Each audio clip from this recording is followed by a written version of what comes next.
So it is officially 2020 and there is a lot of promise for this new generation. However, I thought it would be a good idea if I look back at the previous generations to see how last decade's Power Rangers seasons were. So today, we are going to be ranking every 2010-2019 Power Rangers seasons. So with that being said, hello Internet, it is Andrew Michael and welcome to today's video. And I hope you all are having a fantastic 2020 so far. If you are new to the channel, make sure to subscribe and hit the notification bell so that way you don't miss a single video. With that being said, let's do 2010 to 2019 Power Rangers season rated. 2010. Okay, so 2010 really didn't have a Power Rangers season because back in 2009, that's where we had RPM, and back then that was when Disney was trying to basically sell Power Rangers, or if no one bought it, they were just pretty much gonna try to get rid of Power Rangers, just like what we saw in Wild Force and what we saw after the third season of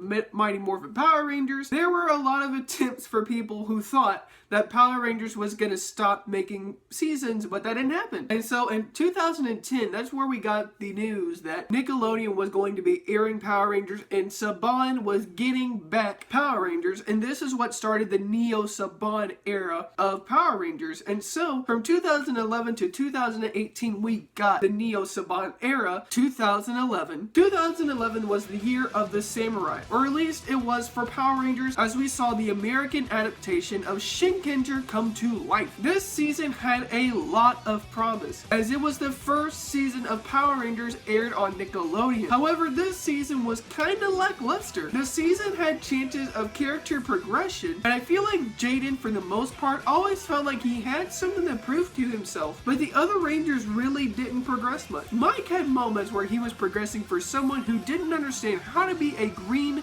nature ranger, since he was the Green Ranger who controlled grass and whatnot. However, for Kevin had one or two moments where Antonio came along, but Kevin never really thought Antonio was trained enough. And we also got that one episode where Kevin was trying to get the Swordfish Sword, and he went through one episode and finally tamed it, but we really didn't get much afterwards. I mean, we got a couple of spots where all of the Rangers could have had some character progression, and we got a little bit, but it really didn't do a whole lot in terms of making the season like entertaining or whatnot, or exciting or whatnot. I think that this season could have been way better than what it was, but unfortunately it wasn't. And so this season at first was good, but then nothing really spoke to me in terms of this being a good season. So I'm gonna have to give this season a D+.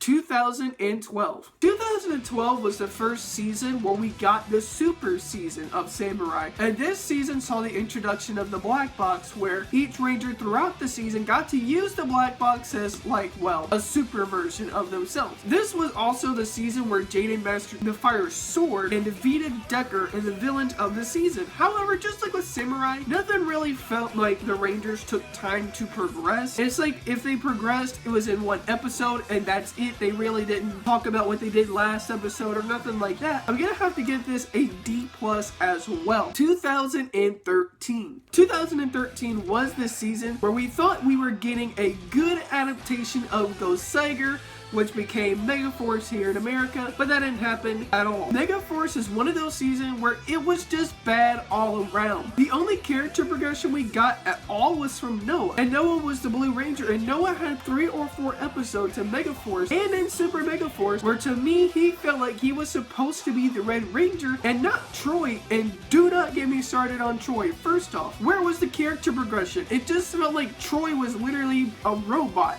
It just felt like he tried to character progress, but he didn't. And this season to me was just not good at all. And I'm having to give this an F. 2014 was the second season where we got a super season. Only this time it felt like it was 2 seasons trying to coexist at the same time. Gokaiger was adapted into Super Megaforce, but boy was there a lot of mistakes. Why didn't they hire new actors for the season? It would have made this season just focus on Super Megaforce, but instead we got the Rangers from Megaforce with upgraded power. Now don't get me wrong, I do feel nostalgic when they brought back different suits for episodes, but they only had 2 really focused episodes where they brought back Red Rangers from the past. And the only other time we got cameos was for the so-called Legendary War.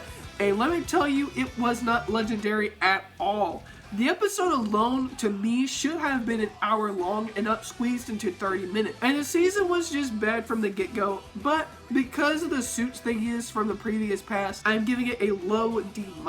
2015. Kyurager was the next adaptation that got turned to American as we got Dino Charge, which was brought into focus. This season saw the Rangers finding inner gems and using those to transform into the Dino Charge Rangers, whereas they used other inner gems for other things like the Dino Charge bike. This season really didn't have much progression, sadly. The Rangers didn't do a whole lot of progressing, they just had stories of how they found the inner gems, and that's pretty much all we got. There were a couple of shades of story progression, including the time where Shelby and Tyler were in love for that one episode, but that was pretty much it. This season wasn't as bad as Megaforce, but it's probably as alright as Samurai, so I'm giving this season a D+. 2016. Yep, you guessed it. Another super season of Power Rangers with Dino Supercharge.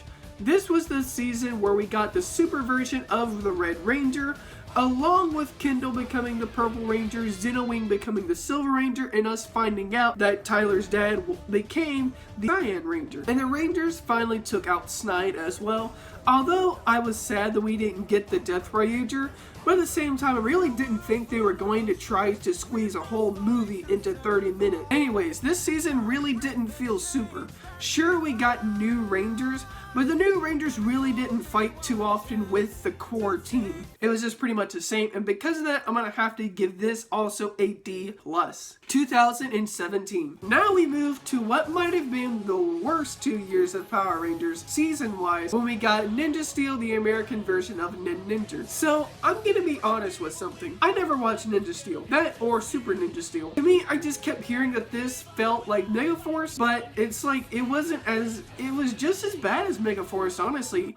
This season just did not have much going for itself at all, and because of that, I'm giving this season an F. 2018. So you want to guess what we got this year as well, huh? Another super season with Super Ninja Steel.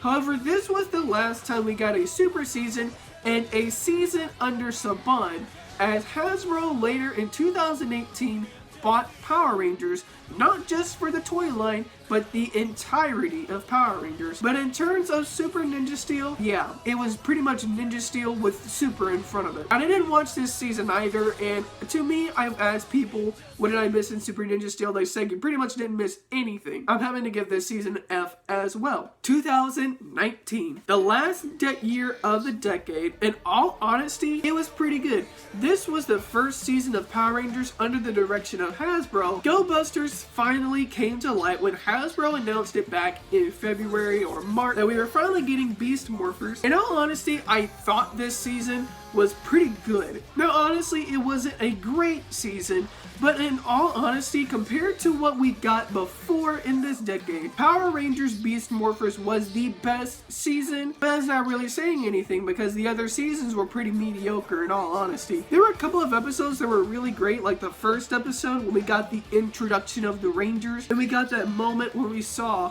that Rosie and Roxy had that love relationship, how Zoe wanted to prove to people that she wasn't just some random janitor, that she was as good as a Yellow Ranger. This was by far the best season of Power Rangers, like I said.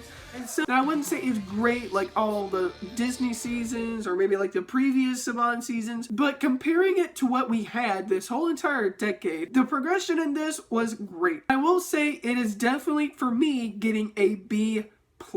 And so that's pretty much every 2010-2019 Power Rangers season ranked, or I guess it would be every 2010-2019 Power Rangers season graded. I want to know in the comment section down below, what would you grade all of the seasons from 2010 to 2019? Let me know in the comment section down below. Also, if you enjoyed today's video, make sure to give it a like, and also, if you enjoyed it, make sure to subscribe so that way you don't miss a single episode. And until next time, I'm Andrew Michael, and I'll see you guys next time. Thumbs up.